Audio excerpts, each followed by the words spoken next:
자, 국내 정치에서 새누리당 얘기 보겠습니다. 정의화 국회의장이 좀 뒤끝이 있으신 것 같네요. 조원진 같은 점점점 이런 말씀을 했는데 어떤 내용인지 하나씩 좀 보겠습니다. 이남희 차장. 네. 어떤 상황에서 나온 얘기예요? 일단은 어제 당선이 됐죠. 바로 새누리당 신임 정진석 원내대표와 정의화 국회의장을 비롯해서 그다음에 더불어민주당 김종인 대표, 국민의당 안철수 전 적배 공동대표를 잇따라 만났는데요. 네. 바로 정의화 국회의장을 예방한 자리에서 네. 바로 그 얘기가 나왔는데 사실 조원진 같은 특정인의 이름은 거론되진 않았죠. 하지만 뭔가 원내수석을 좀 잘 뽑으라 이런 당부를 했습니다. 자, 정의화 국회의장 지금 이제 의장을 맡으면서 탈당했기 때문에 무소속이지만 새누리당 그리고 예전 한나라당에 계속 있었잖아요. 자기 후배 의원을 두고 굉장히 불편했나 봅니다. 오늘 국회의장의 발언 좀 영상으로 소개해드리겠습니다. 수석 부대표는 원내대표가 임명하는 사람인데 그동안에 보면 수석들이 상당히 좀 이렇게 앞서는 그런 모습이 많이 있었어.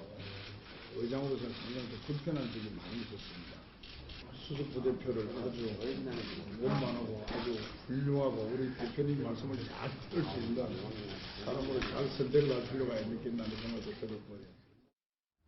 자, 바로 밑에 뽑을 수석 부대표 잘 뽑아서 좀 잘 해보시라 그런 얘기로 들리네요. 그렇습니다. 그러니까 네. 뭐 정의화 의장이 실명을 거론하지 않았지만 이렇게 가로 열고 다 나오지 않았습니까? 네. 조원진 수석 부대표를 사실상 지칭한 건데요. 네. 조원진 수석 부대표가 지난해 연말부터 경제활성화법이라든지 테러방지법 같은 이 정부와 여당이 국회에서 통과를 요구한 법안들에 대해서 네. 정의화 의장한테 직권상정을 빨리 해달라 이렇게 네. 요구를 했거든요. 그런데 이제 정의화 의장은 국회법상 내가 직권상정할 수가 없다 네. 이렇게 버티니까 의장의 직무유기 아니냐 이렇게까지 이제 인신공격성 발언을 한 일이 있거든요. 네. 이 일을 두고 이제 새로 그 선출된 네. 정진석 원내대표에게 내가 경험해 보니까 수석이 참 중요한 것 같더라. 네. 수석 좋은 사람으로 잘 뽑아라. 이렇게 얘기한 게 아닌가 싶습니다. 네, 지금 구자웅 차장이 정리한 그 내용을 저희가 좀 역시 영상으로 좀 소개해드리고 싶습니다. 국회의장과 집권당의 원내 수석 부대표 사이에 있었던 일입니다. 보겠습니다.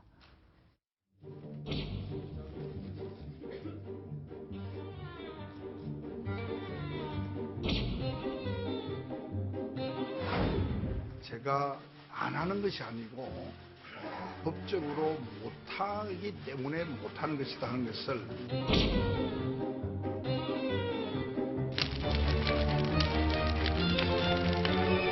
야당이 끌려다녀서는 안 된다고 봅니다. 국회의장님의 판단 잘못에 대해서 무기력하게 따라가서는 안 된다고 봅니다. 야당이 반대할 것이라고 알면서도 중재안을 낸 의장님은 그 다음 행보는 무엇인지 묻고 싶습니다. 정의화 의장님이 이제는 결단을 내리셔야 합니다. 국회의장님께서 국민의당에서 요청이 오면은 그럴 가능성은 완전 배제할 수 없다고 나는데 오보이기를 바랍니다. 내가 배은망덕한 짓 하겠습니다. 네, 어떠십니까? 새누리당이 지금 안 좋은 상황을 단적으로 저는 보여주는 것 같은데요. 네. 물론 당시에 이제 12월에 충돌을 같은 경우에는 정의화 국회의장도 국회의장으로서 직무를 다한 거고, 조원진 원내수석 부대표도 뭐 원내수석 부대표로서 직무를 다한 거라 볼 수도 있겠지만, 네. 어쨌든 간에 조원진 원내수석 부대표가 사실은 어떻게 보면 선배인 정의화 국회의장에 약간 좀 무례한 측면이 있었던 건 사실이거든요. 네. 근데 그것을 이제 다 끝날인데 한 4, 5개월 지나가지고 국회의장께서 그걸 잊지 않으시고 사람 잘 뽑아라 라고 이렇게까지 얘기를 하시는 걸 보면 마음에 좀 담아두신 것 같은데, 정의화 국회의장도 사실은 어떻게 보면 새누리당 출신 네. 아니겠습니까? 당이 지금 친박 비박 갈라져서 총선도 참패했는데 그 이후에도 사실 화합하지 못하는 단적인 모습을 보여주는 것 같아서 네. 보기는 좀 안 좋네요. 자, 그러면요, 이제 무소속인 정의화 의장, 예전에 내가 이렇게 당이 망가졌기 때문에 돌아갈 생각이 없다 그랬거든요. 권유를 받았습니다. 어떻게 답을 했을까요? 영상 또 소개해드리겠습니다. 우리 의장님 입당 안 하십니까?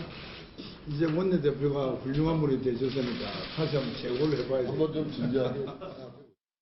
사실은 이제 국회의장과 정진석 원내대표는 굉장히 각별한 사이잖아요. 그렇습니다. 이 정진석 원내대표는 지금 이 당선인 분이거든요. 19대 그 총선에서는 낙선을 했습니다. 네. 낙선에서 이제 야인으로 있을 때 정의화 의장이 된 이후에 네. 19대 국회 하반기 의장이 된 이후에 국회 사무총장. 네. 이 국회 사무총장은 장관급입니다. 네. 국회에 있는 유일한 장관급인데 네. 이 자리에 이 정진석 원내대표를 임명한 일이 있습니다. 자, 일단 정진석 원내대표 뽑힌 다음에 어떤 행보를 할게 많은 분들이 관심이 많은데 일단 야당 대표 만나서 인사하고 그랬잖아요. 근데 눈에 띄는 게 있었다면서요. 네, 오늘 오전 더불어민주당의 김종인 대표와 네. 이 국민의당 안철수 천정배 공동 상임 대표를 지금 만나서 인사를 하는 모습인데요. 네, 두 손으로 맞잡았군요. 네, 두 손으로 맞잡고 화기애애한 분위기인 거는 맞는데요. 지금 네. 보시는 것처럼 김종인 대표에게는 90도로 허리를 숙여서 인사를 했습니다. 네. 그런데 만난 시간이 10분가량 정도 됐는데요.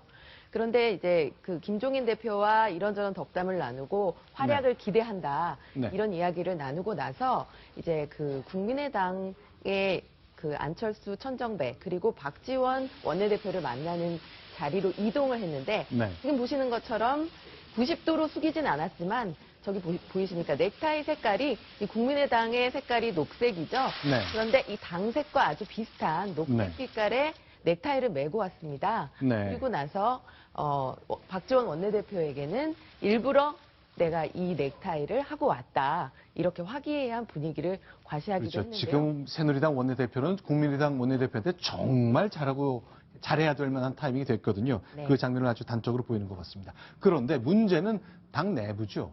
자, 과연 어떤 리더십을 보일까 걱정하는 생각도 굉장히 많습니다. 오늘 당 전체가 친박이 되어야 한다고 얘기했는데 그게 위험천만하다는 생각도 있고 할 수 있는 얘기라는 시각도 있는데요. 직접 듣고 나서 그 질문 던져보겠습니다.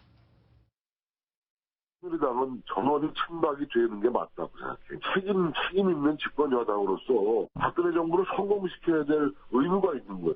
또 친박지원도 되잖아요. 박지원 또 국민의당 원내대표하고도 또 친박 관계니까 잘 또 이렇게 두루두루 잘 해야죠.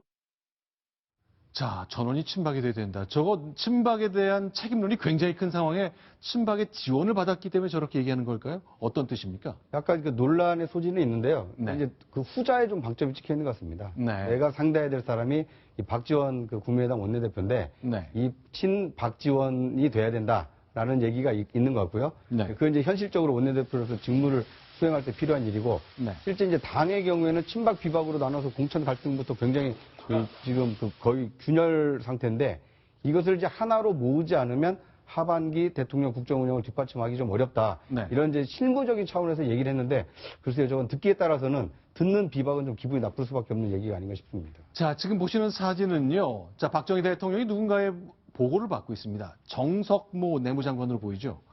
내무차관이고요. 아, 당시 차관이었습니다. 그렇습니다. 네. 이 정진석 지금 원내대표의 부친인 이 정성모 차관이 네. 1973년부터 76년까지 내무부 차관을 지냈습니다. 아하. 그리고 이 박정희 대통령이 서거했던 1979년에는 네. 공화당 사무차장을 지냈습니다. 네. 어떻게 보면 이제 박근혜 대통령의 부친인 네. 박정희 대통령 시절에도 상당히 좀 부친끼리 네. 인연이 좀 깊었다 이렇게 볼 수 있는 그러니까 부분입니다. 저런 인연 때문에 이명박 정부의 청와대 정무수석이었지만 박근혜 대통령과 정서적으로 굉장히 교감이 깊다고 했거든요. 그러니까 2010년에 그 정무수석으로 임명할 때도요. 이명박 대통령이 뭐라고 얘기를 했냐면 이 당과의 이 당청 간의 그 가교 역할을 좀 충실히 해달라. 근데 당시에는 상황이 이 당에는 이 친박이 있었고요. 네. 당청에는 그 친이가 있었거든요. 네. 그 가교 역할을 해달라고 할 만큼 네. 굉장히 이제 친박 인사다 이렇게 볼 수 있는 거죠.